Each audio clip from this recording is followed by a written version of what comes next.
infos du Congo. Je vous invite sur le meilleur blog de Belgique, www.banamikili.skyblog.com.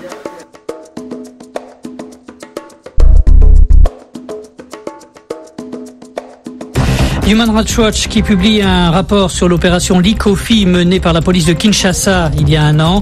51 jeunes hommes auraient été tués selon l'ONG, sans parler de ceux qui sont toujours portés disparus. Un rapport qui ne fait que confirmer ce que révélaient les Nations Unies il y a un mois. Et on commence par un nouveau rapport délicat pour les autorités de la République démocratique du Congo. Et on parle là de l'opération de police menée dans différents quartiers de Kinshasa de novembre 2013 à février dernier.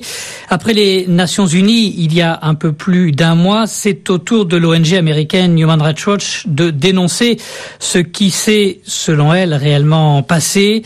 Meurtre, disparition forcée, l'opération Likofi qui aurait entraîné la mort de 51 jeunes hommes exécutés par la police. Correspondance, Léa-Lisa Westerhoff. Le rapport a un air de déjà-vu. Comme l'ONU il y a un mois, sur 63 pages, Human Rights Watch décrit l'intervention de policiers de nuit en uniforme, souvent cagoulés et sans mandat d'arrêt. Des policiers qui interpellent des bandits présumés, en réalité des jeunes non armés, qu'ils font sortir de chez eux avant de les exécuter devant leur maison, dans les marchés où ils dorment ou encore dans des terrains vagues isolés.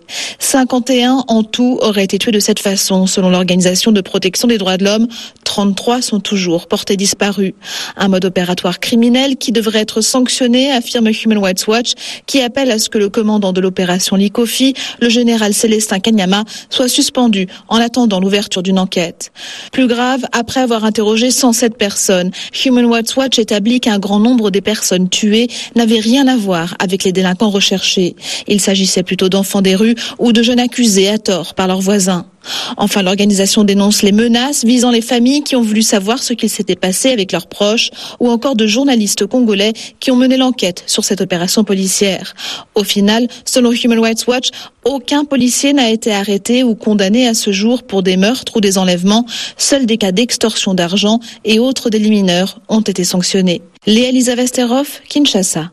RFI. D'abord, Linda, une surprise, une assez bonne surprise. Je n'étais pas retourné à Kinshasa depuis un certain temps. Je n'ai pas toujours été très tendre avec la gouvernance de ce pays. La République démocratique du Congo va mieux.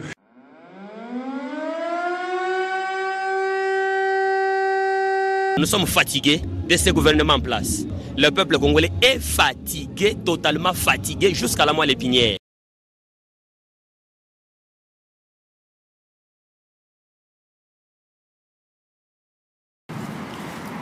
Bandeko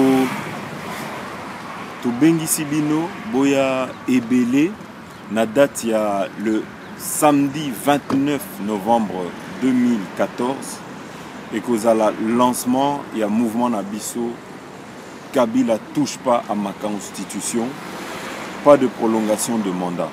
Donc boya ebele samedi 29 ba intellectuel, ba papa, ba maman, bana batu nyonso tu oyo baza na souci ya mboka, batu tu balingi to libérer mboka na biso na maboko ya bapaya.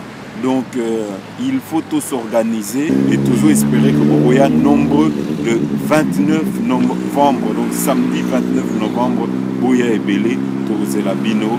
Merci beaucoup. Alors nous sommes fatigués de ce gouvernement en place. Le peuple congolais est fatigué, totalement fatigué, jusqu'à la moelle épinière.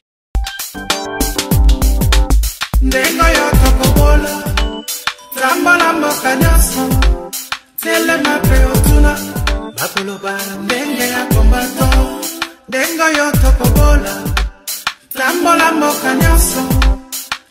mape otuna bakoloba ndenge ya kombato.